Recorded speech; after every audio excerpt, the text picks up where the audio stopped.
মনে রাখবেন, এই যে এদেরকে যদি মানে প্রচলিত আইনের ব্যবস্থায় যদি বিচার করা হয়, এখানে তিনটা জিনিসকে আপনি দাবিয়ে রাখতে পারতেছেন। নাম্বার ওয়ান, ভবিষ্যতে যারা যাবেন ফেসিস্ট হতে চাইবেন, মানে সরকারের বাহিনী ইউজ করে খুন খারাপি, নির্যাতন, বইবিতে দেখানোর চেষ্টা করবেন, ইউ নো দ্য কনসিকুয়েন্স। এবং আর্মি অফিসাররা করার আগে তিনবার ভাববে করবে কিনা, এবং তাদের ইন্টারনালি অনেক রিফর্মস হবে। I can tell you that undoubtably, ladies and gentleman. Second thing হলো, ভারতকে এটা বলা মনে রাখবেন, ভারতীয় আগ্রাসন প্রতিষ্ঠা হয় বাহিনীর মাধ্যমে, নট বাই দ্য গভর্নমেন্ট।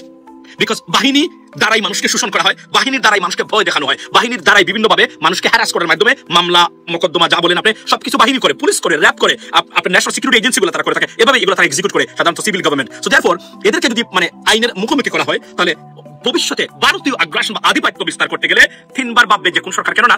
অর্থাৎ একটা ডিলে এখানে 5টা পাখি মরতেছে, 2 পাখি নয়, 3 পাখি নয়, এক ডিলে 5টা পাখি কমপক্ষে মরবে। এই যদি আমরা যদি তাদেরকে এভাবে যদি আপনার এটাকে যদি বিচারের সম্মুখীন করা হয়, আমি মনে করি, এবং এত মানুষ হত্যাকাণ্ড মানে হত্যা যারা স্বীকার করেছেন, এবং আমরা যে আজকে গুমের এক একটা কাহিনী শুনি, লেডিস এন্ড জেন্টলম্যান, জেনারেল ওয়াকারও কিন্তু বিপদগ্রস্ত এখন, কারণ উনি কুলকুলি মনে হচ্ছে পাচ্ছেন না এখন। এবং আমি বারবার বলি, এখানে আমাদেরকে কিন্তু খুবই রিজনেবল হতে হবে। যারা বিপ্লবের ন্যূনতম সহযোগিতা করেছে তাদেরকে ধ্বংস করা যাবে না, তাহলে ভবিষ্যৎ বিপ্লবে বাংলাদেশের পক্ষে কেউ দাঁড়াবে না। আমরা যেন অতিরঞ্জিত কাজ না করি। এটা প্রথমেই ভুল হয়েছে একটা জায়গাতে, আপনার রাষ্ট্রপতি চুপ্পুকে রাখা কি পরিমাণ বিপদ বাংলাদেশের জন্য এসেছে, এটা আপনারা যারা গভীরভাবে এই ক্রাইসিসটা বিশ্লেষণ করতে পারবেন তারা জানেন। রাষ্ট্রপতি চুপ্পুকে তার জায়গায় রাখা সব বিপদের মূল হচ্ছে এই একটা জায়গা, সাংবিধানিক এই বড় পোস্টে এই ব্যক্তিকে রাখা। এটা উচিত যে ভুল করেছে, ভুল কিন্তু সরকার করতে পারে, এটা আপনার মাথায় রাখবেন। সো আমার এই প্রশ্নটা এই জায়গাতে, সরকার যতগুলো ভুল করেছে তার মধ্যে আপনার একটা ভুল হলো যে আপনার চুপ্পুকে এখানে রাখা উচিত হয়নি। সিরিয়াস ডিজাস্টারিয়াস মিস্টেক, এভরিথিং কোনো না কোনো ভাবে এখানের সাথে কানেক্টেড আছে, সেটা আমাদের উচিত নাই। এবং এত বড় একটা বিপ্লবের পরে আপনাকে বাঁচতে পারবে না চাইলেও। এরা যদি শেখ হাসিনা কখনো ফিরতে পারে বা আওয়ামী লীগ কখনো ফিরতে পারে, আওয়ামী লীগ শেখ হাসিনা ঘোষণা দিয়েছে আমি কোনো উন্নতি করার জন্য আসতেছি না, যা করেছি, এখন শুধু আসবো মানুষ হত্যার জন্য। আবারও যে হত্যাকাণ্ড আমি করতে পারি নাই, মানে ক্লিয়ার করতে পারি নাই, একদম নিশ্চিহ্ন নির্বংশ করে দিতে পারি নাই, সেগুলো আমাকে করতে হবে এখন, এটার জন্য সে আসবে। এবং সে বারবার বলতেছে, আপনাকে বলতেছে, আমাকে বলছে, প্রতিদিন সে বলে সে আসবে। তো আপনারা করতে পারেন, আসলে সবাইকে মানে চেষ্টা করবে, কারণ এই মহিলার নাথিং টু লুজ, তার কিছুই নাই আসলে হারাবার, তার এমন একটা পজিশন, তার হারাবার কিছু নেই, তার সব শেষ। সুতরাং এখন আসলে সে বেপরোয়া হবে, কোন খারাপি করবে, সে প্রয়োজনে মৃত্যুবরণ করবে, কিন্তু একদম সব শেষ করে দিয়ে বাংলাদেশকে তার ইচ্ছা মতো মনের মাধুরী মিশিয়ে ভারতের হাতে তুলে দিয়ে দেশটাকে ধ্বংস করে যাবে। এই মহিলা কোনোদিন জীবনে আমাদের দেশটাকে পছন্দ করে নাই, ভালোবাসে নাই। যদি বাস্তব ভালো, আমি চ্যালেঞ্জ করে বলতে পারছি, মানে আপনাকে বলি যে ন্যূনতম একটা বাংলাদেশের প্রতিষ্ঠান বাংলাদেশের মানুষের জন্য দাঁড় করিয়ে যেত। আমাদেরকে যে মানে এই যে প্রেসিডেন্ট গুলা সেট আপ করতে হবে, এস্টাবলিশ করতে হবে, এগুলা ভবিষ্যতে যেন কেউ বাহিনী ব্যবহার করতে না পারলে কোন সরকার আর ফেসিস্ট হতে পারবে না। শেখ হাসিনা কি ফেসিস্ট হয়েছে? উনার নিজে কি মানুষ খুন করেছে, গুম করেছে? না, খুন করতে তো র্যাব বাহিনীগুলা, সরকারি বাহিনীগুলা কোন খারাপ যুক্ত ছিল। দেয়ারফর যদি if they can use them, এবং এটা হবে আর্মির জন্য, বাংলাদেশ যতদিন বেঁচে আছে বাংলাদেশের আর্মির জন্য সবচেয়ে বড় একটা লেসন, এবং এটা they could learn something out of it. ভবিষ্যতে কোনো জেনারেল বেপরোয়া হলো এটা করবে না, তার পরিবার আছে, তার সন্তান আছে, যে আমাকে ছাড়া হবে না, আমি কোন খারাপিতে ব্যস্ত থাকলে একদিন না একদিন আমাকে এটাতে আসতে।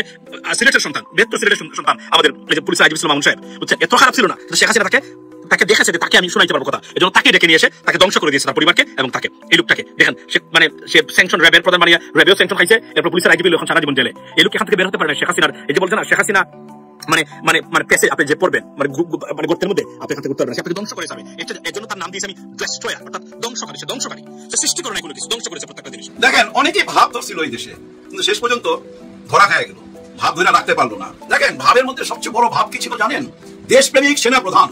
এই একটা ব্যাপার দেখেন, কেন একটা ভাব আছে এর মধ্যে, দেশপ্রেমিক সেনা প্রধান একদম ম্যাচ করে। নির্বাচন চাইলেন ডিসেম্বরে, তাই না? সেটাও কিন্তু অনেক বিতর্ক হলো, আলোচনা হলো যে একজন সেনাপ্রধান দেশে নির্বাচন চাইতে পারে কিনা, এটা তো সরকারের ব্যাপার, সরকারের আগে উনি কিভাবে বলে, সরকারের সাথে ওনার এই দূরত্বটা কেন, এরকম অনেক আলোচনা হয়েছে। এই আলোচনাগুলো সুযোগ করে দিচ্ছে কে? উনি করে দিল তো, তাই না? এরপর উনি যাচ্ছিল মাননীয় বিচারপতির কাছে, মাননীয় রাষ্ট্রপতি চুপ্পুর সাহেবের কাছে, এবং আমাদের ডক্টর ইউনূস স্যারের সাথে বসতেছিল। উনি ভিতরে অনেকের সাথেই বসতেছিল। কেন বসতেছিল সেটা আমরা তখন না বুঝলো, এখন তো বুঝতে পারতেছি। কি বুঝতে পারতেছি? ওই যে 25 জনের বিরুদ্ধে যে গ্রেফতারি পরোয়ানা বাইর হইলো, ওরা কারা? ওরা খাকি পোশাকধারী, ওদের নামে যে গ্রেফতারি পরোয়ানা বাইর হইলো, এদেরকে বাঁচাইবার জন্য উনি চেষ্টা করতেছিল। এরকম একটা হিসাব মিলিয়ে নেওয়ার জন্য তো ভাই বড় পণ্ডিত হওয়ার দরকার নাই, সাধারণ জ্ঞানী বোঝা যায় যে উনি ওদেরকে বাঁচাইবার চেষ্টা করতেছিল। এখন এদেরকে যে বাঁচাইবার চেষ্টা করা হলো, এই 25 জন এখন কোথায়? ক্যান্টনমেন্টে রাখা হয়েছে। কিভাবে রাখা হয়েছে? একটা বিল্ডিং এ ঘোষণা করা হয়েছে এটা জেলখানা, এখানে ওদেরকে রাখা হয়েছে। কিন্তু ব্যারিস্টার তাজুল ইসলাম বলছে ওনারা অ্যারেস্ট হয়েছে কিনা এটা আমরা জানি না, এখনো আমাদেরকে অফিসিয়ালি জানানো হয় নাই। আর যদি অ্যারেস্ট হয়ে থাকে তাহলে 24 ঘন্টার মধ্যে আদালতে ওনাদেরকে হাজির করতে হবে। 24 ঘন্টা পার হয়ে গেছে, তার মানে ওনারা অ্যারেস্ট আছে কিনা তা জানি না। কিন্তু আজকের থেকে জানাইছে ওই 25 জন ওনাদের হেফাজতে আছে। হেফাজত আর গ্রেফতার একই কথা না ভাই, এটা মাথায় রাখেন। তাজুল ইসলাম সাহেব ঠিকই বলছে যে তারা কোথায় আছে আমাদের জানার কথা না, আইনগতভাবে যখন হাজির করবে তখনই আমরা এটা নিয়ে কথা বলবো, এর আগে কোনো কথা বলতে চাই না। এখন দেখেন এই 25 জন কারা ভাই জানেন? এরা ছিল ওই যে গুম খুনের সাথে জড়িত, আয়না ঘরের সাথে জড়িত। আর এরা কার অধীনে ছিল? যারা ওয়াকার সাহেবের অধীনে ছিল। তার মানে কি দেখেন, ওয়াকার সাহেবের কাঁধে গিয়ে পড়তেছে না, ওনার কাঁধের সামনে কিন্তু এখন আইনি নিঃশ্বাস করতেছে। এই 25 জনকে জিজ্ঞাসাবাদ করলে অনেক কথাই তো সামনে চলে আসবে। সবচেয়ে বড় জিনিস কি আসবে জানেন?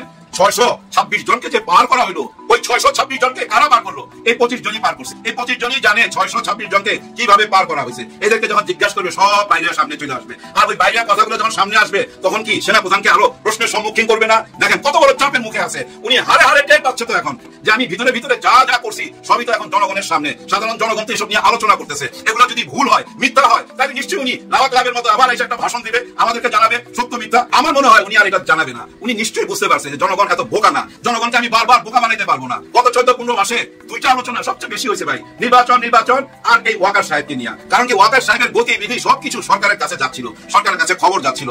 আপনারা একটা জিনিস মনে রাখেন, শেখ হাসিনা যে সিস্টেমটা রাখা গেছে ওই সিস্টেমের মধ্যেই তো ডক্টর ইউনূস স্যার এটা করছে।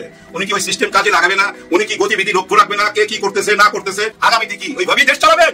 পারবেন না, পারবেন না। হারে হারে টের পাইবেন দেশ কোথায় চলে গেছে, হারে হারে টের পাইবেন। কেউ ষড়যন্ত্র করে বাঁচতে পারবেন না। আগে ভিডিওতে বলছিলাম বর্ষিতে গাইটা ফালাইছে, এখন শুধু জাল দিয়া উপরে উঠাবে। হ্যাঁ, জাল দিয়া উপরে উঠাবে। আপনি ভবিষ্যতে যেই প্রধানমন্ত্রী হোক না কেন তার কাছ থেকে ক্ষমতা ছিনিয়ে নিছে অলরেডি। হ্যাঁ ভাই, জুলাই সনদপত্রের মধ্যে সব পেয়ে যাবেন। প্রধানমন্ত্রী সেই ক্ষমতা আর নাই, সেই ক্ষমতা ভাগ করে প্রেসিডেন্টকেও দেওয়া হয়েছে, রাষ্ট্রপতিকেও দেওয়া হয়েছে, অনেক ক্ষমতা। এবং উনি দেশের প্রধানমন্ত্রীও থাকবেন, দেশের সমস্ত আর্মি র্যাব পুলিশ ওনার হাতে, আবার দল পরিচালনা করবে। সেই সুযোগও থাকবে না। যে দেশের প্রধানমন্ত্রী হবে তাকে দল ত্যাগ করে আসতে হবে। সে দলের চেয়ারম্যান থাকতে পারবে না, সে দলের কেউ কিছু না। সে হবে দেশের জন্য প্রধানমন্ত্রী, দেশের সবার জন্য সে প্রধানমন্ত্রী, কোন দলের থাকতে পারবে না। ওই সিস্টেম কইরাই বুঝছেন জুলাই সনদপত্র আসতেছে, ওই সিস্টেম কইরা দিয়েই বুঝছেন আগামী নির্বাচন আসবে। বলছে না ঈদের আনন্দ উপভোগ করবেন, ওই জায়গায় পৌঁছায় দিবে ভাই। কয়েকদিন আগে নাহিদ ইসলাম কি বলছিল না মনে আছে? যে এই উপদেষ্টার মধ্যে এমন কেউ কেউ আছে যারা সেফ এক্সিট নিতে চাচ্ছে। সেফ এক্সিট কারা নিতে চায়? যারা ক্রিমিনাল, যারা দোষী করছে, যারা টাকা পয়সা মারছে। তাই বুঝাইলো না? নিশ্চয়ই তাই বুঝায়, কিন্তু উনি নাম বলে নাই। কিন্তু উনি নাম না বললো। আজকে আরেকটা কথা আসছে জামাত ইসলাম থেকে, এই উপদেষ্টাদের অনেকের কণ্ঠ অডিও, মানে অডিও কল আমাদের কাছে আছে। হ্যাঁ, তাদের লিংক আছে আমাদের কাছে। লিংক মানে আবার ওইটা বুঝেন না, ওই যে ভিডিও লিংক না, এটা হলো অডিও লিংক। কে কোন কথা বলছেন, কার সাথে কি কথা বলছেন, সব আমাদের হাতে আছে। তার মানে কি জানেন? ওই যে বর্ষি গাইটা বানাইলো আবার, এই মাছ আর দৌড়াদৌড়ি করতে পারবে না। নিশ্চয়ই এই উপদেষ্টাদের মধ্যে কোনো একজন বা দুইজন বা চারজন বেঈমান আছে। টেলিফোনে কি কি কথা বলছে, কার সাথে, সব এখন তাদের হাতে। এখন কথা হইলো তাদের হাতে কিভাবে গেল? ওই যে বললাম স্বাধীনতার বিপক্ষের শক্তিও এখন দাঁড়ায় গেছে। স্বাধীনতার পক্ষের শক্তির সাথে লড়াই করার জন্য বিপক্ষের শক্তি তো দরকার, না হলে লড়াই করবো কেমনে? লোহায় তো লোহা কাটে। অনেকেই মনে করছেন ডক্টর ইউনূস কেমন জানি চ্যাট নাই, কোনো রিয়াকশন নাই, উনি কিছুই করতেছে না, উনি আপনাদের মতো বক বক করবে না, উনি হলো ডুবো জাহাজ। আপনারা তো সমুদ্রের দিকে তাকায় রয়েছেন, যেহেতু আপনারা নিজেরা সমুদ্রের জাহাজ দেখতেছেন, কিন্তু পানির নিচ দিয়ে কিন্তু ডুবো জাহাজ চলে, সাবমেরিন চলে। ওই ডক্টর ইউনূস হচ্ছে ওই ডুবো জাহাজ। ওই ডুবো জাহাজ তলে তলে অনেক কিছু সাইডা ফেলাইছে। সাইডা না ফেলাইলে ওই অডিও কল জামাতের হাতে কিভাবে যায়? সাইডা না ফেলাইলে কেন নাহিদ ইসলাম বলে শস্যার মধ্যে ভূত আছে? ভিডিওটা শেষ করবো, শেষ করার আগে শুধু এটুকু বলবো, যারা বেঈমান আছেন সাবধান হয়ে যান, কেউ বাঁচতে পারবেন না। দেশ কিন্তু আগের অবস্থায় আর ফেরত যাবে না। হ্যাঁ ভাই, ডক্টর ইউনূস স্যার বলছে না আমাদের পিছনে যাওয়ার আর কোনো সুযোগ নাই, সামনে যেতে হবে। সত্যি ভাই, পিছনে যাওয়ার কোনো সুযোগ নাই। দেশ আগের অবস্থায় যাবে না। গত 54 বছর যেভাবে দেশ চলছে সেভাবে কেউ চালাইতে পারবেন না। আপনি যত বড় ধুরন্ধর হন না কেন, যত বড় শেয়ানা হন না কেন, দেশকে আগের অবস্থা নিতে পারবেন না। নতুন বাংলাদেশ হইতে বাধ্য। আমরা নতুন বাংলাদেশ পেতে যাচ্ছি। আমাদের পিছনে ফিরার কোনো উপায় নাই, সামনে যাইতে হবে ভাই। কেউ মনের আশা ছাড়বেন না, মনোবল হারাবেন না ভাই। আল্লাহর উপরে বিশ্বাস রাখেন। যে জাতি নিজের হেফাজত করতে জানে আল্লাহ নিশ্চয়ই তার হেফাজত করবে। বন্ধুরা, আজকে আপনাদের খুব চমৎকার একটা খবর দিব। বাংলাদেশে একজন আল্লাহর ফেরেশতা পাওয়া গেছে। হ্যাঁ, একেবারে আল্লাহর ফেরেশতা, যার কোনো পাপ নাই, কোনো দোষ নাই, কোনো অপরাধ নাই, যিনি আওয়ামী লীগের মন্ত্রী ছিলেন, সারা জীবন আওয়ামী লীগ করেছেন, শেখ হাসিনার সাথে রাজনীতি করেছেন, শেখ হাসিনাকে কখনো মা ডেকেছেন, আপা ডেকেছেন, শেখ হাসিনার পিতা শেখ মুজিবকে আব্বা ডেকেছেন, মন্ত্রীর দায়িত্ব পালন করেছেন। এই লোক আল্লাহর এত বড় ফেরেশতা, তিনি মাসুম, নিষ্পাপ, তার কোনো গুনাহ নাই। তিনি জুলাই গণঅভ্যুত্থানের সময় বিন্দু মাত্র কোনো অপরাধ করেন নাই। জুলাই গণঅভ্যুত্থানের সময় তিনি হয়তো হাসিনাকে তিনি গালমন্দ করেছেন, হাসিনাকে বকাঝকা করেছেন, ছাত্রদের পক্ষে তিনি দাঁড়িয়েছিলেন। এরকম একজন আল্লাহর ফেরেশতা পাওয়া গেছে। আওয়ামী লীগ করে অথচ জুলাই গণঅভ্যুত্থানের সময় তিনি বিন্দু মাত্র অপরাধ করেন নাই, বা তার সারা জীবনে কোনো অপরাধ নাই। সেই লোকটা জেলখানায় নিয়ে যাওয়া হয়েছিল 5 আগস্টের পরে, তাকে গ্রেফতার করা হয়েছিল। পরে আমাদের পররাষ্ট্র উপদেষ্টা তৌহিদ হোসেন তাকে ছাড়িয়ে এনেছেন। এরকম একজন আল্লাহর ফেরেশতা নিষ্পাপ মাসুম কেমনে হলেন? তার এই অপাপ বোধের এবং মাসুম হবার, নিষ্পাপ হবার সার্টিফিকেট কে দিয়েছেন? হ্যাঁ, সার্টিফিকেট দিয়েছেন আমাদের আর এক নিষ্পাপ মাসুম, যার বিন্দু মাত্র কোনো অপরাধ নাই, সেই আমাদের পররাষ্ট্র উপদেষ্টা তৌহিদ হোসেন। তিনি পররাষ্ট্র মন্ত্রণালয়ে সাংবাদিকদের সাথে এক বৈঠকে সাংবাদিকদের এক প্রশ্নের জবাবে তিনি এই কথাগুলোই কিন্তু বলেছেন। আমি আপনাদের যেটি বললাম, আমি হয়তো একটু অন্যভাবে মজা করে বলেছি, কিন্তু আসলে মজার বিষয় নয় এটা। আপনারা জানেন গত 2 দিন আগে কালবেলা পত্রিকা একটি রিপোর্ট করে, সেখানে বলা হয় যে সাবেক আওয়ামী মন্ত্রী সাবের হোসেন চৌধুরীর বাসায় 3 কূটনীতিকের বৈঠক, অর্থাৎ সেখানে ডেনমার্ক, নরওয়ে এবং সুইডেনের রাষ্ট্রদূত, এই 3 জন সাবের হোসেন চৌধুরীর বাসায় গিয়ে তারা সাবের হোসেন চৌধুরীর সাথে বৈঠক করেছে। বাংলাদেশে নিষিদ্ধ এরকম একটি দলের নেতার সাথে বিদেশি কূটনীতিকরা দেখা করেছে, কথা বলেছে, বৈঠক করেছে। এই প্রশ্ন করা হয়েছিল আমাদের পররাষ্ট্র উপদেষ্টা জুলাই গণঅভ্যুত্থানের সুবিধাভোগী পররাষ্ট্র উপদেষ্টা তৌহিদ হোসেনের সাথে। তৌহিদ হোসেন সাংবাদিকদের বলেন যে না, একজনের বাসায় একজন যেতেই পারে। আমি যেমন কলকাতায় ছিলাম, কলকাতায় আমি হাই কমিশনার ছিলাম না, এক ধাপ নিচে ছিলাম, আমি কিন্তু যে কারো বাসায় গিয়েছি, সমস্যা হয়নি। কারো বাসায় কেউ যেতেই পারে, হ্যাঁ যেতেই পারে, কারো বাসায় কেউ যেতেই পারে। আমার বাসায় তৌহিদ সাহেব আসতে পারে, আমিও তৌহিদ সাহেবের বাসায় যেতে পারি। আমার যারা ভিডিও দেখছেন আমিও তাদের বাসায় যেতে পারি, তারাও আমার বাসায় আসতে পারে। কিন্তু আমি যদি আওয়ামী কুলাঙ্গার হই, আমি যদি আওয়ামী লীগের দোসর হই, ফ্যাসিবাদের দোসর হই, তাহলে আমার বাসায় জুলাই গণঅভ্যুত্থানের কোনো ব্যক্তি আসা নিঃসন্দেহে এটি অপরাধ, এটা অবশ্যই অপরাধ। এইটাকে তখন আর স্বাভাবিকভাবে দেখার কোনো সুযোগ নাই, কিন্তু সেটাই স্বাভাবিকভাবে দেখেছেন আমাদের পররাষ্ট্র উপদেষ্টা। এবং মজার ব্যাপার হচ্ছে তিনি সেখানে চমৎকার একটি কথা বলেছেন, আপনারা লক্ষ্য করেছেন কিনা। তিনি বলেছেন যে সাবির হোসেন চৌধুরী যদি অপরাধী হতেন তাহলে তো তিনি জেলখানায় থাকতেন, তো হত্যা তো হয় নাই, কিন্তু জেলখানায় নেই, জেলখানায় থাকবে কি করে? সাবির হোসেন চৌধুরী তো হাজার হাজার কোটি টাকা, হাজার হাজার কোটি টাকার মালিক। সেই সাবির হোসেন চৌধুরী আওয়ামী লীগের অন্যান্য নেতারা যখন জেলের ভিতরে, তখন সাবির হোসেন চৌধুরীর ক্ষতির কি এমন জোর, তার কত ক্ষতির জোর তিনি বের হয়ে আসলেন। এবং তার এই বের হয়ে আসার পিছনে, তাকে বের করে আনার পিছনে কারা কারা কাজ করেছে সেটিও নথি আছে।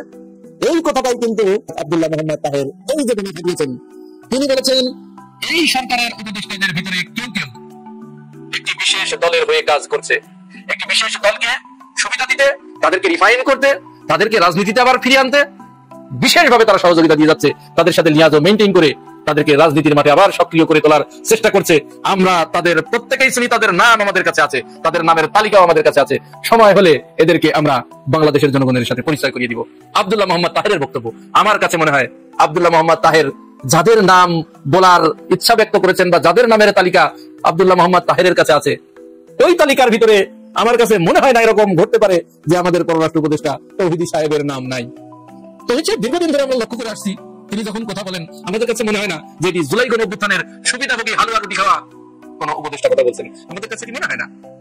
5 আগস্টের পরবর্তী সময়ে আমরা যখন ভারতীয় আগ্রাসনের জন্য, ভারতীয় সাম্রাজ্যবাদের বিরুদ্ধে কথা বলতে গিয়ে ওই দেশটা যখন আমাদের দেশটাকে জেগে বসেছিল, যাদের ছত্রছায়া আওয়ামী লীগের দেশের মানুষের উপরে এরকম ফ্যাসিবাদ চাপিয়ে দিতে পেরেছিল, সেই দেশটা সম্পর্কে যখন আমরা সোচ্চার হচ্ছি, বাংলাদেশের মানুষ যখন সোচ্চার হচ্ছে, তখন আমরা দেখেছি যে তৌহিদ সাহেবের এখানে একটু কেমন যেন একটু দুনুমুনু দুনুমুনু দুনুমুনু ভাব, মনে হচ্ছে তিনি একটু কষ্ট পান, একটু ব্যথা পান। ওই দেশের কথা তিনি বলতে চান না, তাদের বিরুদ্ধে তিনি কিছু বলতে চান না। সময় হলে তিনি ঠিকই ইলিশ পাঠান, ওই দেশ আমাদের ট্রানজিট বাতিল করে দেয়, ভিসা বাতিল করে দেয়, ট্রান্সশিপমেন্ট বাতিল করে দেয়, পেঁয়াজ রপ্তানি বন্ধ করে দেয়, সবকিছু বন্ধ করে দেয়। তৌহিদ সাহেব কিন্তু ইলিশ পাঠানো বন্ধ করেন না। এইখানে আমার কাছে মনে হয় এবং আমাদের তৌহিদ সাহেব কিন্তু ইন্ডিয়াতেই একসময় পড়ালেখা করেছেন, ওইখানেই তিনি পড়ালেখা করেছেন, সেখানে দায়িত্ব পালন করেছেন। সুতরাং নাম যে তার নাই এটি কিন্তু আমরা নিশ্চিত করে বলতে পারি না।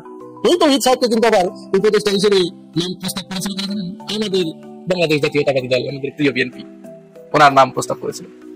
সেই তৌহিদ সাহেব তিনি আওয়ামী লীগের একজন মন্ত্রীকে সার্টিফিকেট দিয়ে দিচ্ছেন তিনি কোনো অপরাধী নন, তিনি নিষ্পাপ, তিনি মাসুম, তার কোনো পাপ নাই, তিনি অপাপ বৃদ্ধ, তিনি চির তরুণ, তিনি চির শিশু, কচি খোকা, ভাজা মাছকে তিনি উল্টায় খেতে জানেন না।